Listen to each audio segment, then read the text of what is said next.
Daniel, capítulo 7 e 8.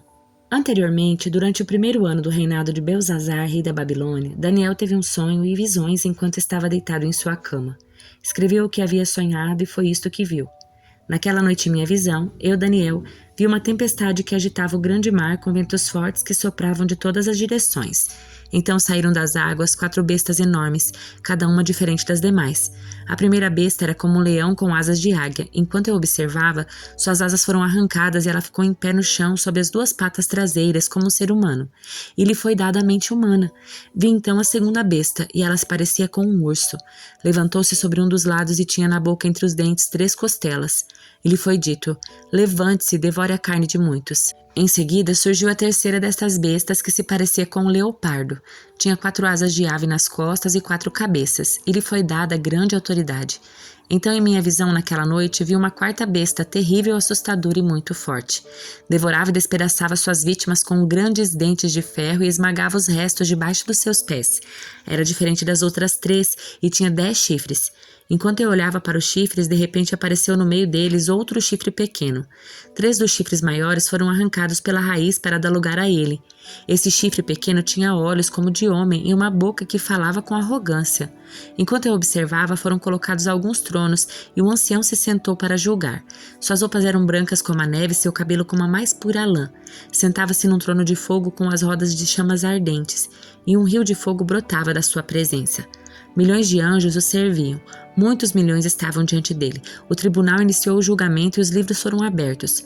Continuei a observar, pois podia ouvir as palavras arrogantes do pequeno chifre. Fiquei olhando até que a quarta besta foi morta e seu corpo destruído e lançado ao fogo. Então foi tirada a autoridade das outras 3 bestas, mas elas tiveram permissão de viver por mais algum tempo. Depois, em minha visão naquela noite, vi alguém semelhante a um filho de homem vindo com as nuvens do céu. Ele se aproximou do ancião e foi conduzido à sua presença. Recebeu autoridade, honra e soberania para que os povos de todas as raças, nações e línguas lhe obedecessem. Seu domínio é eterno, não terá fim. Seu reino jamais será destruído. Eu, Daniel, fiquei perturbado com tudo que tinha visto e minhas visões me aterrorizavam. Por isso aproximei-me de um dos que estavam em pé junto ao trono e perguntei o que tudo aquilo significava. Ele explicou: essas 4 grandes bestas representam 4 reinos que surgirão na terra. No final, porém, o reino será entregue ao povo santo do Altíssimo e eles dominarão para todo sempre. Então eu quis saber o verdadeiro significado da quarta besta, tão diferente das demais e tão aterrorizante. Ela havia devorado e despedaçado suas vítimas com dentes de ferro e garras de bronze e esmagado os restos com os pés. Também quis saber sobre os 10 chifres em sua cabeça e o pequeno chifre que surgiu depois e derrubou 3 dos outros chifres. Esse chifre parecia mais forte que os demais e tinha olhos humanos e uma boca que falava com arrogância. Enquanto eu observava, esse chifre guerreava contra o povo santo de Deus e o derrotava, até que o ancião, o Altíssimo, veio e pronunciou a sentença em favor do seu povo santo. Então chegou o tempo de o povo santo tomar posse do reino. Depois ele me disse: a quarta besta é o 4º reino que dominará a terra e será diferente de todos os outros. Devorará o mundo inteiro, pisoteará e esmagará tudo o que tiver em seu caminho. Seus 10 chifres são 10 reis que governarão esse império. Então surgirá outro rei diferente dos 10 que subjugará 3 reis. Ele desafiará o Altíssimo e oprimirá o povo santo do Altíssimo. Tentará mudar suas festas sagradas e suas leis, e eles serão colocados sob o controle dele por um tempo, tempos e em meio tempo. Contudo, o tribunal o julgará e todo o poder será tirado e completamente destruído. Então serão dados ao povo santo do Altíssimo a soberania, o poder e a grandeza de todos os reinos debaixo dos céus. O reino do Altíssimo permanecerá para sempre, e todos os governantes o servirão e lhe obedecerão. Assim terminou a visão. Eu, Daniel, fiquei aterrorizado por causa dos meus pensamentos e meu rosto ficou pálido de medo, mas não contei essas coisas a ninguém. Durante o 3º ano do reinado de Belzazar, eu, Daniel, tive outra visão depois da primeira. Nessa visão, eu estava na fortaleza de Suzã, na província de Elão, em pé junto ao rio Ulai. Quando levantei os olhos, vi um carneiro com 2 chifres compridos em pé junto ao rio. Um dos chifres era mais comprido que o outro, embora tivesse crescido depois. O carneiro dava chifradas em tudo em seu caminho para o oeste, para o norte e para o sul, e ninguém conseguia detê-lo nem ajudar suas vítimas. Ele fazia o que queria e se tornou muito poderoso. Enquanto eu observava, de repente um bode surgiu do oeste e atravessou a terra com tanta rapidez que nem sequer tocou o chão. Esse bode que tinha um chifre enorme entre os olhos foi na direção do carneiro de 2 chifres que eu tinha visto em pé junto ao rio e avançou sobre ele cheio de fúria. O bode atacou o carneiro furiosamente e o atingiu com um golpe que quebrou seus 2 chifres. O carneiro ficou sem forças para resistir e o bode o derrubou e o pisoteou. Ninguém foi capaz de livrar o carneiro do poder do bode. O bode se tornou muito poderoso, mas no auge do seu poder, seu grande chifre foi quebrado. No lugar dele nasceram 4 chifres proeminentes que apontavam para as 4 direções da terra. Então, de um dos chifres proeminentes surgiu um pequeno chifre cujo poder se tornou muito grande.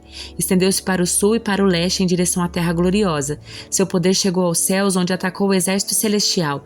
Lançou à terra alguns dos exércitos e algumas das estrelas e os pisoteou. Chegou a desafiar o comandante do exército celestial ao suspender os sacrifícios diários oferecidos a ele e destruir seu templo. Ao exército celestial não foi permitido reagir a essa rebelião. Portanto, o sacrifício diário foi interrompido e a verdade derrotada. O chifre teve êxito em tudo o que fez. Então ouvi 2 seres santos conversando entre si. Um deles perguntou: quanto tempo durarão os acontecimentos dessa visão? Até quando a rebelião que causa profanação impedirá os sacrifícios diários? Até quando o templo e o exército celestial serão pisoteados? O outro respondeu: levará 2.300 tardes e manhãs, então o templo será restaurado. Enquanto eu, Daniel, tentava entender o significado dessa visão, alguém que parecia um homem parou diante de mim, e ouvi uma voz humana vindo do rio Ulá e gritar: Gabriel, explique a este homem o significado da visão. Quando Gabriel se aproximou de onde eu estava, fiquei tão aterrorizado que me prostrei com o rosto no chão. Ele disse: filho do homem, você precisa entender que os acontecimentos da visão se referem ao tempo do fim. Enquanto ele falava, desmaiei e caí com o rosto no chão. Gabriel me despertou com o toque e me ajudou a ficar em pé. Então ele disse: estou aqui para lhe contar o que acontecerá depois, no tempo da ira, pois aquilo que você viu se refere ao fim dos tempos. O carneiro com 2 chifres representa os reis da Média e da Pérsia. O bode peludo representa o rei da Grécia e o grande chifre entre os olhos dele representa o primeiro rei do Império Grego. Os 4 chifres proeminentes que aparecem no lugar do chifre grande mostram que o Império Grego se dividirá em 4 reinos, mas nenhum deles será tão grande quanto o primeiro. No final do seu reinado, quando o pecado estiver no auge, subirá ao poder um rei feroz, mestre de intrigas. Ele se tornará muito forte, mas não por seu próprio poder. Causará terrível destruição e terá êxito em tudo o que fizer. Destruirá líderes poderosos e devastará o povo santo. Será um mestre do engano e se tornará arrogante. Destruirá muitos sem aviso. Chegará a enfrentar na batalha o príncipe dos príncipes, mas será quebrado, embora não por força humana. Essa visão das 2.300 tardes e manhãs é verdadeira. Guarde, porém, a visão em segredo, pois esses acontecimentos só ocorrerão depois de muito tempo. Então, eu, Daniel, fiquei abatido e doente por vários dias. Depois levantei-me e voltei a tratar dos negócios do rei, mas a visão me deixou muito perturbado e não consegui entendê-la. Oséias capítulos 3 e 4. Então o Senhor me disse: vai e ame sua esposa outra vez, embora ela cometa adultério com um amante. Isso mostrará que o Senhor ainda ama Israel, ainda que o povo tenha se voltado para outros deuses e sinta prazer em lhes trazer ofertas. Assim, eu a comprei de volta por 15 peças de prata, um barril grande de cevada e um odre de vinho. Então ele disse: você viverá em minha casa por muitos dias e deixará de se prostituir. Durante esse tempo não terá relações sexuais com ninguém e eu também esperarei por você.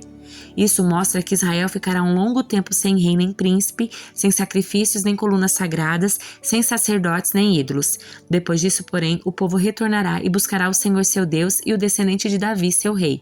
Naquele tempo tremerão em reverência ao Senhor e à sua bondade. Ó israelitas, ouçam a palavra do Senhor. O Senhor apresentou acusações contra vocês. Não há fidelidade, nem bondade, nem conhecimento de Deus em sua terra. Vocês fazem votos e não os cumprem, matam, roubam, cometem adultério. Há violência em toda parte, um homicídio atrás do outro. Por isso sua terra está de luto e todos desfalecem. Até os animais selvagens e as aves dos céus e os peixes do mar estão desaparecendo. Não apontem o dedo para outra pessoa. Não tentem escapar da culpa. Minha queixa é contra vocês, sacerdotes. Vocês tropeçarão em plena luz do dia e seus profetas cairão com vocês durante a noite e eu destruirei Israel, sua mãe. Meu povo está sendo destruído porque não me conhece. Porque vocês, sacerdotes, não querem me conhecer, eu não os reconhecerei como meus sacerdotes. Porque se esqueceram da lei do seu Deus, eu me esquecerei dos seus filhos. Quanto maior o número de sacerdotes, mais eles pecam contra mim. Trocaram a glória de Deus pela vergonha de ídolos. Quando o povo traz suas ofertas pelo pecado, os sacerdotes se alimentam. Por isso, eles se alegram quando o povo peca. E assim como são os sacerdotes, assim é o povo. Por isso, a ambos castigarei por seus atos perversos. Eles comerão, mas ainda sentirão fome. Se prostituirão, mas nada receberão, pois abandonaram o Senhor, para cometer adultério com outros deuses. O vinho tirou o seu entendimento. Pedem conselho a pedaços de madeira e pensam que uma vara lhes dirá o futuro. Seu desejo de ir atrás de ídolos os tornou insensatos. Prostituíram-se cometendo adultério com outros deuses e abandonando seu Deus. Oferecem sacrifícios a ídolos no alto dos montes, sobem as colinas para queimar incenso à sombra agradável de carvalhos, álamos e terebintos. Por isso suas filhas se voltam para a prostituição e suas noras cometem adultério. Mas por que eu as castigaria por sua prostituição e adultério? Pois seus homens fazem a mesma coisa, pecando com prostitutas de rua e dos santuários. Ó povo sem entendimento, você segue rumo à destruição. Embora você, Israel, se prostitua, que Judá não seja culpado dessas coisas. Não participe da falsa adoração em Gilgal nem em Bet-Aven. Não faça juramentos ali em nome do Senhor. A nação de Israel é rebelde como uma bezerra teimosa. Acaso o Senhor deve alimentá-la como um cordeiro em pastos verdes? Deixe Israel de lado, pois se apegou à idolatria. Quando os governantes de Israel terminam de beber, saem à procura de prostitutas. Amam a vergonha mais que a honra. Por isso, um forte vento os levará para longe. Seus sacrifícios idólatras os envergonharão.